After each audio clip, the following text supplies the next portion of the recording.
Hi-yo! We got some more Brewery West sent out to Boston. And this one is called the Picnic Lightning. They have these really interesting cans with these circular stickers on them. I wonder exactly how they do that. To have one person who hand places all these on there? I don't know. So it's an IPA with barley, raw spelt, raw oats, Centennial, Simcoe, and Citra hops. 6.5% alcohol. Looks like in the past it's been 6.8, and sometimes they use wheat in it, but it says it right on the label here, so I trust the label. It is about a month old. It's in good shape. I really liked their Falling Waters IPA that I got, but it was not this fresh. So this is a little bit exciting. You're starting to get this stuff all the way out in Boston from this tiny brewery. And it does not look as hazy as Falling Waters, because that was supposed to be like a Dole Whip IPA, like a tropical pineapple sort of slush beer. It's still very hazy, but almost a little bit of a shadow of my finger coming through there. Really, really nice looking head. Yep, this basically looks like almost a perfect hazy IPA, at least by my standards, especially with a beautiful head like that. And it's not the palest I've ever seen, but it is very pale. Yeah, it seems like they know how to package their beers. They don't get any dissolved oxygen in there that causes oxidizing off flavors and browning. And the head is soapy but thick at the same time. And the addition of Centennial gives it this nice brighter quality that's not just like I'm gonna drink, orange and tropical juice like a lot of these beers. Orange tropical dank juice. There's like the Centennial. It brings a nice zesty, very citrusy quality. Just lots more citrus, lots more bright orange, grapefruit, and lime and all that stuff. It's not like candied. It's just like fresh zest. Maybe just a hint of pine. And the Simcoe gives some nice berries. It's definitely got some creamsicle-y, smoothie-ish stuff happening. Yeah, mango stuff from the Citra. But I like this hop blend. I feel like they don't do this very much because Simcoe and Centennial are kind of unsexy hops. Usually if they do use them, they're very much in the background or in a big blend. But this, it seems like they're equal with the presence of the Citra. You can see that head is still looking really, really nice. When I breathe real deep, I get their really good barley. They use some special Mecca grade estate barley. And I can actually smell the barley notes, like if you're ever in a brewery when they're mashing barley or they're actually brewing beer. It's this deep, not quite caramely, not quite molassesy, but bready, syrupy type thing that is really nice, and I'm actually noticing it in this beer.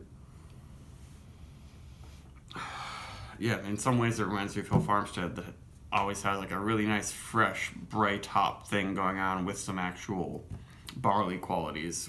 Whereas like Trillium, a lot of those beers is like, there's actually barley in this? It just tastes totally just like there's fruit. But I'm gonna start drinking.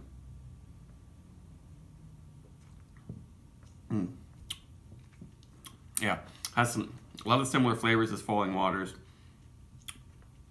but yeah, fresher hops. It's not as full-bodied and as sweet as that one. A little bit lighter on the body, but that's fine. And it finishes very easy. Not very sweet, not very bitter.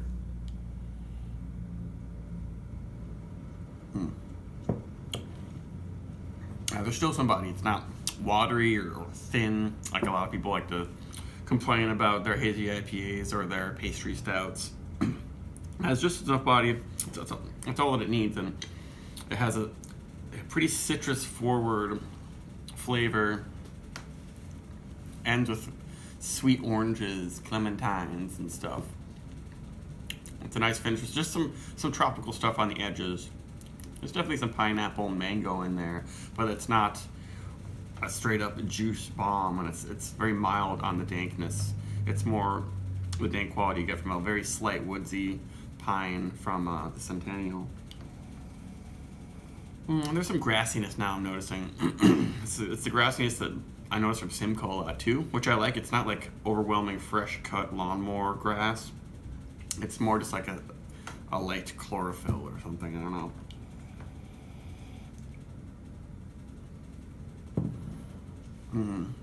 And the body is really, really smooth, almost velvety. Now it's drying out my tongue a little bit.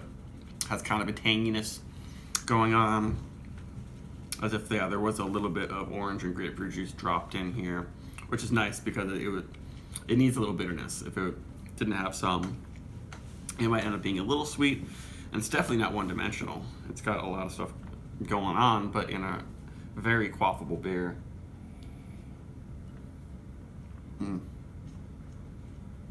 Yeah, that's nice, and it seems like their yeast strain and the barley they use really has a strong house character that's carrying over from Falling Waters, which I had that beer months and months ago, like 4 months ago, and this is really reminding me of that, and it's very distinct. And it seems like it's kind of a little bit polarizing. Brewery West doesn't have the highest rated hazy juicy beers, especially for California, but I like it a lot. I'm gonna say that they're one of my favorite haze brewers out there. I should definitely try some of their other beers. Yeah, just because they put it all in such a easy drinking, pleasant package. The mouth feels good. They really look for just quality in all the aspects of the beer, it seems, and not just make the juiciest, hoppiest thing you possibly can do. Just like look at that lacing and all that, and the color. Yeah, I just want the head and all these things and the mouthfeel and the balance, which is vague, but I want all this stuff to be good, even in my super in-your-face IPAs. I don't want it to just be a vessel for hop explosion, and then a lot of things about it are unpleasant or gross or like, ugly. But this does it really well. I'd give this one 4.25, maybe a 4.5.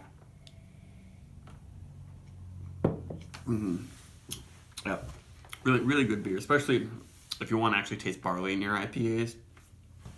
Go snag this one, people of Boston. Brewery West, Picnic Lightning. Bye.